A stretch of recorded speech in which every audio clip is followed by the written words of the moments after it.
히브리서 12장 1절로 3절의 말씀 우리 다 같이 한 목소리로 합독하겠습니다. 이러므로 우리에게 구름같이 둘러싼 허다한 증인들이 있으니 모든 무거운 것과 얽매이기 쉬운 죄를 벗어버리고 인내로써 우리 앞에 당한 경주를 하며 믿음의 주요 또 온전하게 하시는 이인 예수를 바라보자. 그는 그 앞에 있는 기쁨을 위하여 십자가를 참으사 부끄러움을 개의치 아니하시더니 하나님 보좌 우편에 앉으셨느니라. 너희가 피곤하여 낙심하지 않기 위하여 죄인들이 이같이 자기에게 거역한 일을 참으신 이를 생각하라. 아멘. 조셉 마셜이라고 하는 사람이 쓴 베스트셀러인 Keep Going, Keep Going. 그래도 계속 가라는 책은 아버지를 암으로 잃은 제레미라는 손자가 할아버지에게 던지는 질문으로 시작이 됩니다. 할아버지, 사는 게 왜 이렇게 힘들어요? Grandpa, why is it so hard? 여러분 공감하십니까? 사는 게 왜 이렇게 힘듭니까? 더군다나 이 코로나19 사태로 인해서 모든 것이 얼어붙어 있는 것 같고 그렇게 돼 있는 이 상황 속에서 정말 살아간다는 것이 왜 그렇게 힘이 듭니까? 지금도 힘이 든데 앞으로는 더 얼마나 더 힘이 들어갈까? 그런 생각을 해보게 될 때에 정말 하나님의 은혜가 아니고서는 이 험한 세상, 힘든 세상 살아갈 수 없다 하는 그런 생각이 듭니다. 그런데 여러분, 아무리 세상이 캄캄하고 아무리 사는 우리 세상이 참 어둡고 그리고 힘들고 고달프다 할지라도 우리의 삶을 이해해 주시는 딱 한 사람, 딱 한 사람만 있어도 우리는 이 고난과 그리고 역경을 헤쳐나갈 수 있음을 오늘 여러분과 함께 좀 증언하며 선포할 수 있기를 원합니다. 제가 인터넷에서 좋은 글들 중에서 하나 이제 포원글 여러분에게 소개하고 그리고 말씀을 같이 나누기를 원합니다. 이름하여 진실로 소중한 딱 한 사람. 삶이 너무 고달파 힘들고 모든 것 포기하려 해도 딱 한 사람. 나를 의지하고 있는 그 사람의 삶이 무너질 것 같아 몸을 추스리고 일어나 내일을 향해 바로 섭니다. 속은 일이 하도 많아 이제는 모든 것을 의심하면서 살아야겠다고 다짐하지만 딱 한 사람, 나를 철석같이 믿어주는 그 사람의 얼굴이 떠올라 그동안 쌓인 의심을 걷어내고 다시 모두 믿기로 합니다. 아프고 슬픈 일이 너무 많아 눈물만 흘리면서 살아갈 것 같았지만 딱 한 사람, 나를 향해 웃고 있는 그 사람의 해맑은 웃음이 떠올라 흐르는 눈물 닦고 혼자 조용히 웃어봅니다. 사람들의 멸시와 조롱 때문에 이제는 아무 일도 할 수 없을 것 같지만 딱 한 사람, 나를 인정해주고 격려해주는 그 사람의 목소리가 귓가에 떠올라 나 다시 용기를 내어 내일을 시작합니다. 여러분, 여러분의 삶에 그런 딱 한 사람이 있습니까? 여러분의 예수 따름에 딱 한 사람, 이와 같은 사람 있으십니까? 만약에 여러분의 삶과 여러분의 또한 주님을 따르는 제자도의 그 삶 속에 이와 같은 딱 한 사람 여러분에게 있다면 여러분은 행복한 사람입니다. 여러분은 축복하는 받은 사람입니다. 2주 전에 교직원 식당에서 몇 번 만나서 대화를 나누던 교수님 한 분이 외국인 교수님인데 상담을 좀 하기를 원한다고 제 사무실을 찾아왔습니다. 서로 마주 앉아서 이야기를 하는데 그분이 너무너무 힘들다고. 한국에 와서 사는 그게 힘든 것이 아니라 자기의 어떤 가정생활, 자기 부부간에 일어나는 그런 일들, 또 그러면서 온라인 그런 이제 참 학업을 준비하는 그런 과정에서 너무너무 힘들다고. 그래서 자기 삶을 마감할까나도 생각을 여러 번 했었는데, 인터넷에 나와 있는 그런 생명의 선, 그 전화선을 찾아서 전화를 했는데도 번호는 있는데 거기서 나와서 상담을 해주는 사람이 없다는 거예요. 영어로 해줄 수 있는 사람이 없다는 겁니다. 그런데 마침 목사님이 생각이 났다는 겁니다. 그래서 제 사무실을 찾아왔고 많은 이야기를 하는 가운데 그분이 마지막으로 한 얘기는 뭐냐면, 목사님, 이제는 괜찮아요. 이제는 괜찮아요. 당신이 내 삶의 이 고충과 어려움을 안다고 하는 딱 한 사람이 있다는 것이 저의 마음을 편하게 해주었어요. 여러분, 여러분의 삶에 여러분을 이해해주고 여러분을 위해 기도해주고 여러분의 그런 이야기에 귀를 기울여주고 그리고 여러분의 고통과 그런 어려움을 공감해주고 stand by you, 여러분 옆에 같이 있어줄 수 있는 사람, 그런 사람이 여러분 누구일까요? 사람은 한두 번 할 수는 있겠죠. 그러나 여러분, 어떤 상황, 어떤 순간에도, 어떤 일 앞에서도 영원히 여러분의 작은 신음에도 귀를 기울여주고 여러분을 이해해주고 그러면서 끝없이 여러분의 아픔에 공감해주고 그러면서 여러분을 붙들어주고 여러분을 축복해주고 이끌어주시는 분, 그분이 누구실까요? 오늘 저는 그분에 대해서 여러분과 함께 말씀을 나누려고 합니다. 그분은 바로 우리를 구속해 주시고 사랑해 주시는 예수 그리스도. 여러분 믿으시면 아멘 하실 수 있기를 바랍니다. 여러분, 예수님의 그 사랑과 예수님의 그 은혜에는 차별이 없잖아요. 어떤 그런 힘든 상황 앞에서도 예수님은 여러분을 차별하지 않잖아요.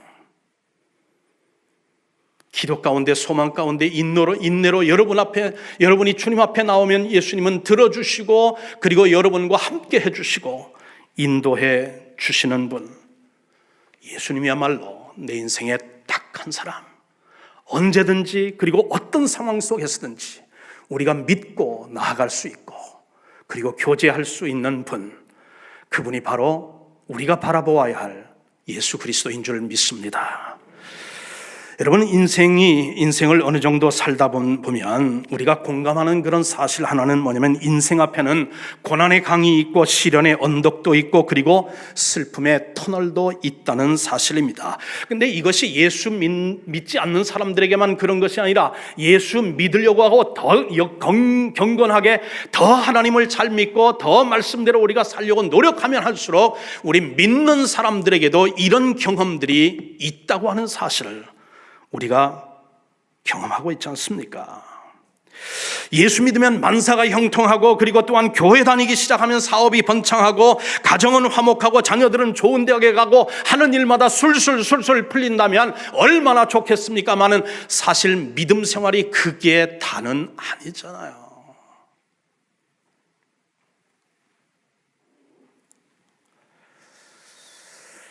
그리고 그게 다가 아니라는 사실을 깨달은 사람들 가운데 개중에는 초신자들 가운데서는 믿음에서 파산하여 이탈하는 그런 분들도 있잖아요. 예수 믿으면 사업이 잘 될 줄 아는데 더 힘들다. 예수 믿으면 가정이 더 화목할 것 같았는데 더 힘들어졌다.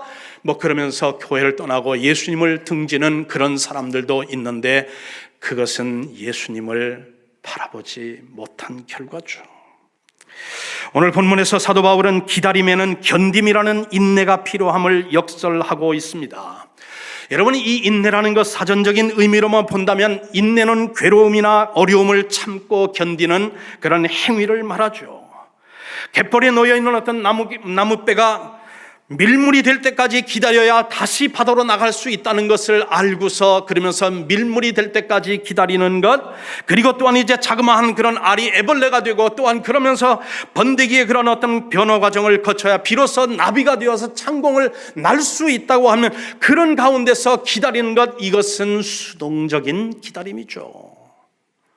근데 기독교가 말하는 그런 이제 기다림, 인내는 이런 수동적인 어떤 인내가 아니라 능동적인 그런 기다림이라고 하는 사실이죠. 소망 가운데 뭔가 목적의식을 가지고 그러면서 하나님의 주권을 믿고 바라보며 소망하는 것, 능동적인 소망, 기다림, 그것이 바로 기독교의 믿음이고 소망이다 하는 것입니다.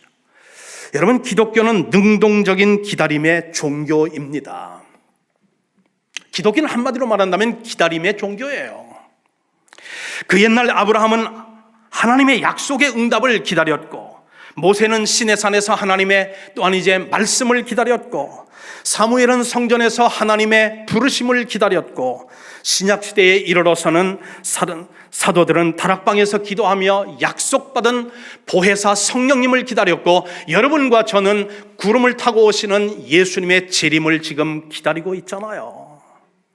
여러분, 이거는 막연한 어떤 기대가 아니라 하나님의 약속을 믿는 그 믿음 안에서 소망을 가지고 긍정적으로 적극적으로 기다리는 그런 이제 믿음, 그런 기다림을 우리는 뭐라고 하냐면 인내라 성경은 말하고 있습니다. 도대체 믿음 안에서 기다리며 산다는 것은 무엇일까요? 오늘 본문에서 사도 바울은 살기 힘든 이 세상에서 믿음 가지고 사는 그리스도인들의 삶을 경주장에서 경주하는 경주의 비유를 하고 있습니다. 성경 말씀을 여러분 들어보십시오. 이러므로 우리에게 구름같이 둘러싼 허다한 증인들이 있으니 모든 무거운 것과 얽매이기 쉬운 죄를 벗어버리고 인내로서 우리 앞에 당한 경주를 하라. 그렇게 지금 성경은 우리에게 권면하고 있습니다. 여러분, 경주장에서 달리기를 해야 하는 선수에게 인내로서 경주하라니 이게 말이 되는 이야기입니까? 아니, 지금 경주를 하기 위해서 지금 경주 선상에 서 있는 경주 그 선수에게 필요한 것은 민첩성 아닙니까? 스피드 아닙니까? 그리고 또한 아울러서 정말 첨단 과학으로 제작한 그런 운동복과 운동화를 신어야 그 정말 다른 선수들과 비교해서 좋은 성적을 낼 수 있는데, 그게 상식인데, 그게 우리가 아는 건데, 오늘 사도 바울은 어찌하여 인내로서 우리 앞에 당한 그 경주를 감당하라고 그렇게 말하고 있느냐 하는 것이죠. 성경이 무슨 엉터리냐 이 말이에요. 그렇지가 않죠. 그럴 수도 없죠. 스피드보다도 순발력보다도 그리고 또한 민첩성보다도 그리고 첨단 어떤 그런 이제 운동화보다도 참 믿음의 어떤 그런 경주 속에서 더 필요한 것이 오늘 사도 바울이 증거하는데 인내라고 하는 것이죠. 기다림이라고 하는 것입니다. 왜일까요? 그 이유는 믿음의 경주가 단거리가 아니라 장거리 경주이기 때문인 것이죠. 믿음으로 산다는 것은 평생을 뛰어야 하는 마라톤과 같기 때문에 인내가 필요한 것이라고, 그것도 그냥 막연한 어떤 그런 인내가 아니라 소망 가운데 믿음의 약속을 가지고 하나님의 약속을 기다리는 능동적인 그런 이제 기다림, 그 인내, 그것이 여러분과 제가, 특별히 어려운 세상을 살아가는 여러분과 저에게 필요한 것이라고 사도 바울은 지금 말하고 있다 하는 것입니다.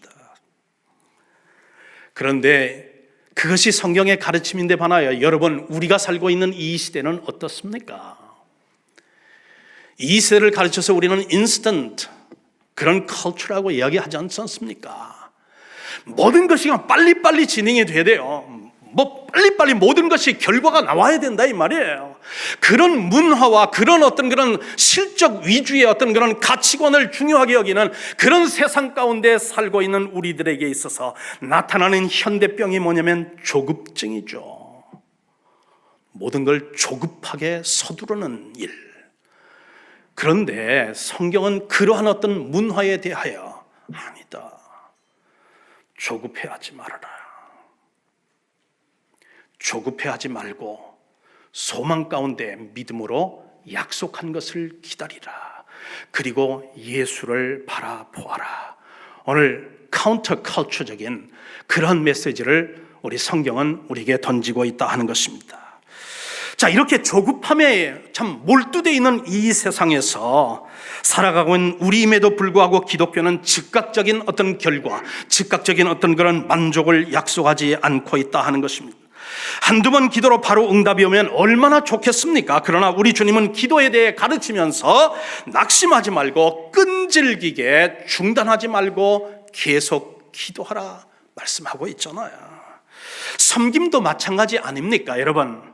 몇 번 교회에서 멋들어지게 섬긴 그런 실적을 바탕으로 해서 집사가 되고 권사가 되고 장로 장립을 받고 그렇게 한다면 얼마나 참 섬기는 게 쉽겠습니까? 그러나 기독교의 진정한 섬김이 그게 아니지 않습니까? 섬기려는 사람은 죽는 날까지 인내심을 가지고 충성하라는 말씀 아닙니까? 여러분, 설교 사역도 마찬가지죠. 제가 몇 번 말씀을 잘 준비해서 설교만 하면 사람의 삶이 변하고 그리고 또한 태도도 변하고 인격도 변하고 성격도 변하고 그런 습관도 변하고 그렇게 해서 되어진다면 얼마나 좋겠습니까마는. 그러나 우리 주님은 설교에 대해 가르치면서 때를 얻든지 못 얻든지 항상 말씀을 전파하라 하는 거죠. 듣지 않는 사람도 있다는 것이요, 듣고 흘려버리는 사람도 있다는 것입니다. 그렇다고 해서 실망하고 낙심하고 말씀 전하는 것을 중단해야 되겠느냐, 그런 말씀이에요. 그럴 수가 없잖아요. 그래서 우리 주님 말씀하시기에 때를 얻든지 못 얻든지 항상 말씀을 전파하라. 이것들을 통해 우리 주님께서 말씀하시는 것은 무엇일까요? 인내를 가지고 소망 가운데 기도도 하고 충성도 하고 말씀도 전파하고 아이들에게 말씀을 가르치기도 하고 그러라는 건 말씀 아닙니까? 주님의 은혜 안에서 우리는 정말 모든 것을 해야 되는데 그 과정에서 꼭 필요한 것은 뭐냐면 소망 가운데 기다리는 인내가 필요하다 하는 것이에요. 오늘 본문에서 사도 바울은 그리스도인들이 어떻게 인내하며 살 수 있는지 그 비결을 알려주고 있습니다. 인내가 소중하다는 것도 알겠고 인내하면 내 삶에 많은 유익이 있겠다는 것도 잘 알겠는데 문제는 인내가 그렇게 쉽고 녹록한 것이 아닌 것을 우리가 잘 알기 때문 아닐까요? 더군다나 내가 화가 났을 때, 내가 고난당할 때, 내가 너무나 억울한 일을 당했을 때 도무지 이해가 되지 않는 그런 일들이 내 주변에서 발생했을 때 어떻게 인내할 수 있느냐 하는 것이에요. 여러분 어떻게 인내하세요? 그런 상황 속에. 그런데 그 답은 오늘 본문 말씀에 있다는 것이죠. 오늘 본문 2절에 보면 사도 바울은 이렇게 말합니다. 믿음의 주요 또 온전케 하시는 이인 예수를 바라보라고 말입니다. 다른 게 아니라는 거죠. 다른데 사람 보고 사람 또한 이제 찾아가고 사람 앞에 어떻게 하고 그게 해답이 아니라는 것이에요. 고난이 오고 역경이 오고 시련이 내 삶의 평행을 그것을 놓고 하고 그러면서 위협할 때 우리들이 바라보아야 할 분은 오직 딱 한 사람, 우리를 이해해주고 우리와 함께 해주고 우리를 축복해 주시고 격려해 주시고 할 수 있는 이유를 또 우리에게 주시면서 우리에게 참으로 인도해 주시는 그분 예수를 바라보라고 오늘 사도 바울은 성경 본문에서 우리에게 증거해 주잖아요. 예수를 바라보자고 말이죠. 고난이 내게 찾아왔을 때 나의 시선을 예수님께 두라는 그 말씀 아닙니까? 왜? 그분은 고난이 그에게 찾아왔을 때 세상을 탓하지 않았습니다. 자기를 탓하지 않았습니다. 그리고 또한 백성들을 탓하지 않았습니다. 원망하지 않았습니다. 그러면서 주님이 바라본 분은 하나님이셨어요. 그래서 아버지에게 자기 영혼을 마지막에 또한 이제 그 맡기신 분이 바로 예수 그리스도잖아요. 다 이루었다 하시면서 아버지여 내 영혼을 아버지의 손에 의탁하나이다 라고 하면서 운명하신 분, 자기를 탓하지도 남 탓도 세상 탓도 하지 않으면서 오직 하나님을 바라보면서 아버지에게 자기의 영혼을 맡길 수 있도록 아버지를 바라본 분, 그분이 바로 누구냐면 예수님인데, 그렇게 하니까 죽음과 사망의 권세를 깨뜨리고 이제 부활하게 하시고, 그리고 또한 승천하시고 우리의 또한 이제 심판주가 되어 다시 오시마 약속하시고, 그분을 기다리는 여러분과 제가 본받아야 할 분이 누구며 바라보아야 할 분이 누구냐 하는 것이 예수 그리스도, 그분만 바라보라고 말이죠. 인내로서 소망 가운데 그분을 바라보라고요. 힘이 없어서가 아니라 그분에게서 모든 해답이 오기 때문에, 그래서 주님을 바라보라는 것, 그게 오늘 본문에서 사도 바울이 우리에게 주는 그런 이제 도전의 말씀 아닙니까? 예수님이 그렇게 제자들을 훈련하셨어요. 예수님은 제자들을 훈련하실 때에도 인내로서 제자들을 대하셨습니다. 사실 예수님의 제자들을 보면 원단이 그렇게 좋은 사람들이 아니에요. 베드로 어떻습니까? 그는 성격이 다혈질이어서 사사건건, 그는요 일을 그리친 사람이에요. 조급함 때문에 말이죠.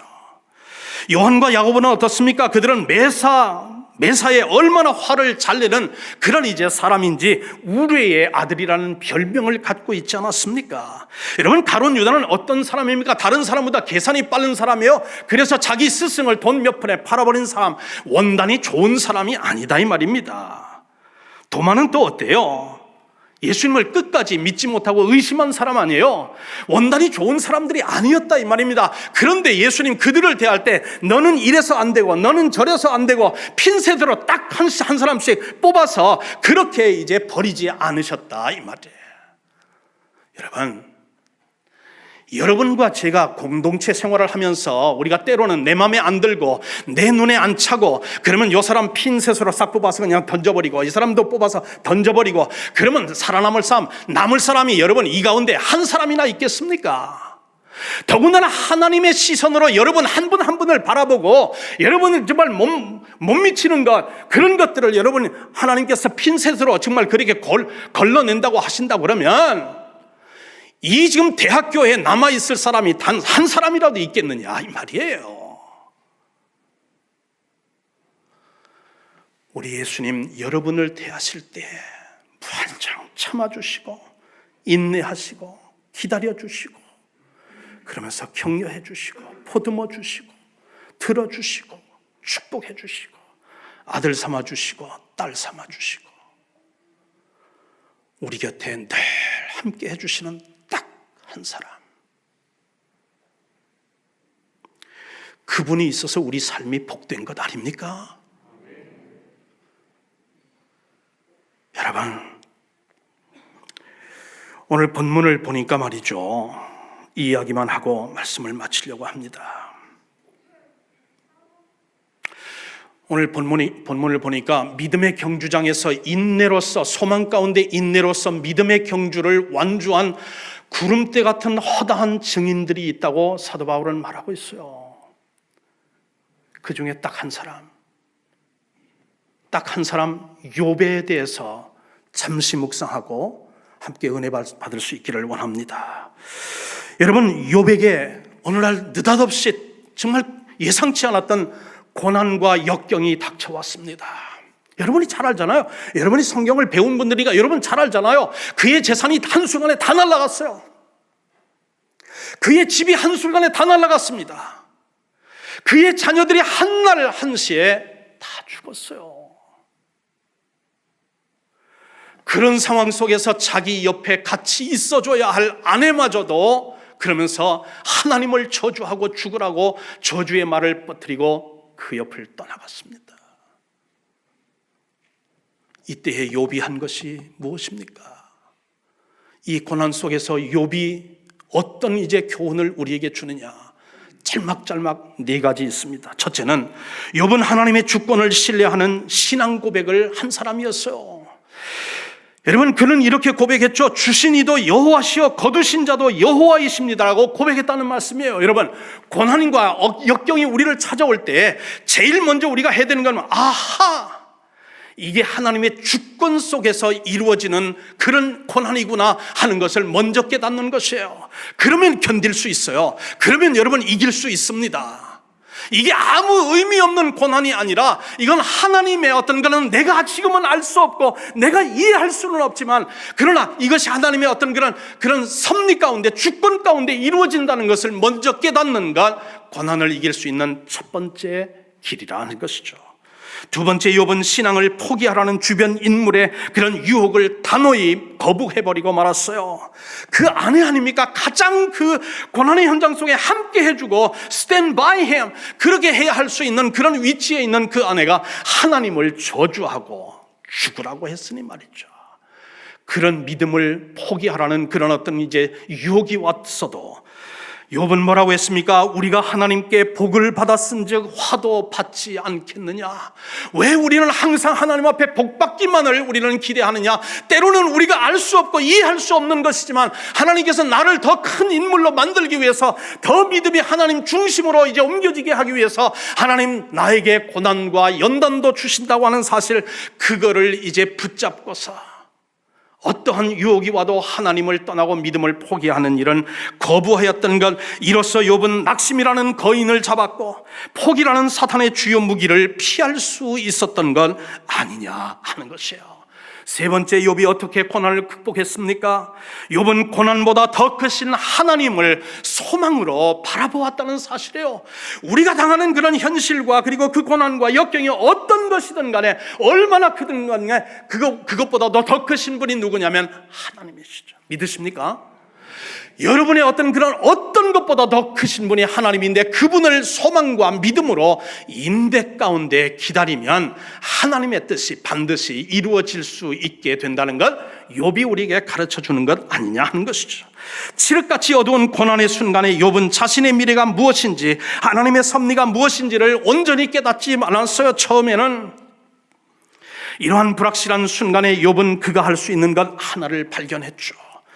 그것은 고난보다 더 크신 하나님을 소망 가운데 바라보는 것, 그것이 바로 욥이 승리할 수 있었던, 그리고 또한 그 경주에서 완주할 수 있었던 그런 이제 비결 아닐까요? 그리고 그는 그 후에 이렇게 자신의 신앙을 고백합니다. 내가 가는 길을 오직 그가 아시나니 그가 나를 단련하신 후에는 내가 순금같이 되어 나오리라. 믿으십니까 여러분? 고난은 여러분에게 불필요한 모든 그런 불결한 것들을 여러분의 삶 속에서 하나씩 끄집어내는 그런 용광로와 같은 역할을 하는 것을 오늘 성경은 우리에게 가르쳐 주면서 고난보다 더 큰 하나님을 바라보게 될 때에 그것이 바로 그 고난을 이길 수 있는 승리의 비결임을 말씀하여 주고 있습니다. 마지막으로 고난을 인내로 견딘 욥은 더 큰 믿음의 복을 받은 자가 되었다고 하는 사실입니다. 끝이 없을 것만 같았던 욥의 고난도 끝이 났잖아요. 이 고난을 통해 욥은 하나님을 더 깊이 알게 되었지 않습니까? 욥은 욥기 마지막 장에서 이렇게 고백합니다. 내가 죽게 대하여 전에는 귀로만 들어 알았사옵더니 이제는 내가 눈으로 보아 하나님을 아나이다 라고 말이죠. 여러분이 지금 이제 하나님이 누군지, 예수님이 누군지, 성령님이 누군지 그것을 여러분이 귀로만 들어서 아는 그 믿음의 단계보다 여러분 눈으로 보아서 하나님의 임재와 하나님의 능력과 하나님의 사랑을 우리가 눈으로 보고서 귀로 듣고 마음으로 믿고 그리고 눈으로 보아서 확신하면서 우리가 고난을 바라볼 수 있다고 하면 여러분, 우리도 고난을 견디고 승리할 수 있는 축복의 사람이 될 줄 믿습니다. 믿으시나요? 여러분, 그렇게 이제 눈으로 주를 배옵나이다 그렇게 고백한 이 욥이 말이죠, 명예를 회복받았고 재물을 허락받았고 자녀를 허락받았고, 그러면서 욥이 140년간 4대 동안 후손을 보면서 편안히 살다가 죽음을 맞게 해 주신 분이 바로 하나님이셨잖아요. 그러므로 고난이 올 때 여러분, 인내로서 예수님을 바라보십시오. 그분에게 모든 해답이 오는 줄 믿습니다. 그렇게 믿음 생활하시고 여러분 승리하시는 우리 대학교의 성도님들 한 분 한 분 모두 되시기를 주님의 이름으로 간절히 축복합니다.